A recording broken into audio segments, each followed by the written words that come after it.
ময়মনসিংহে সপ্তাহের ব্যবধানে বেশিরভাগ সবজির দাম কমেছে। মাছ ও গরুর মাংস স্থিতিশীল অবস্থায় আছে, তবে বেড়েছে ব্রয়লার মুরগির দাম।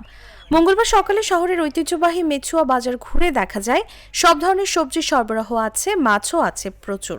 তবে দাম না কমায় আগের দামই কিনতে বাধ্য হচ্ছে মাছ। আর কয়েকদিনের ব্যবধানে ব্রয়লার মুরগির দাম কেজিতে 10 টাকা পর্যন্ত বেড়েছে। এই বাজারে গত সপ্তাহে লেবু 60 থেকে 70 টাকা হালিতে বিক্রি হলেও এখন 40 থেকে 50 টাকা হালিতে বিক্রি হচ্ছে। করলা 80 টাকায় বিক্রি হলেও এখন 70 টাকায় বিক্রি হচ্ছে। এছাড়া মিষ্টি কুমড়া 15, কচুরলতি 80, ক্ষীরা 30, টমেটো 15, শসা 40, বেগুন 50, গাজর 25, কাঁচামরিচ 30 টাকা কেজি দরে বিক্রি হচ্ছে।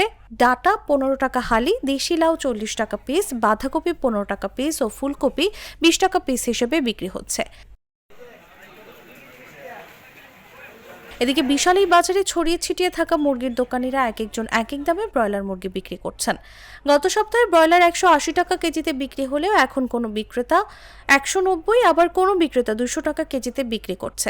এছাড়া অপরিবর্তিত অবস্থায় লেয়ার 340 ও সাদা কক 240, সোনালী 290, গরুর মাংস 750 ও খাসির মাংস 1200 টাকা কেজিতে বিক্রি হচ্ছে। ময়মনসিংহের অতিরিক্ত জেলা ম্যাজিস্ট্রেট উম্মে হাবিবা মীরা বলেন, বাজারে আমাদের নজরদারি রয়েছে, অভিযান চালানো হবে। কোনো বিক্রেতা অহেতুক দাম বাড়িয়ে ক্রেতাদের ঠকাতে চেষ্টা করার প্রমাণ মিললে আইনি ব্যবস্থা নেওয়া হবে।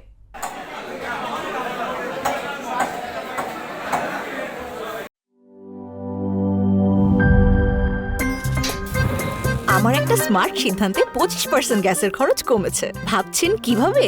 সাধারণ গ্যাস স্টোভ বদলে আমি এনেছি আরএফএল গ্যাস স্টোভ। এর সাইন্টিফিক নজল ও ব্রাস বার্নার ক্যাপ সমানভাবে তাপ ছড়িয়ে রান্না করে দ্রুত। তাই গ্যাসও বাঁচায় 25%, টাকাও বাঁচে 25%। আরএফএল গ্যাস স্টোভ নিরাপদ ও গ্যাস সাশ্রয়ী।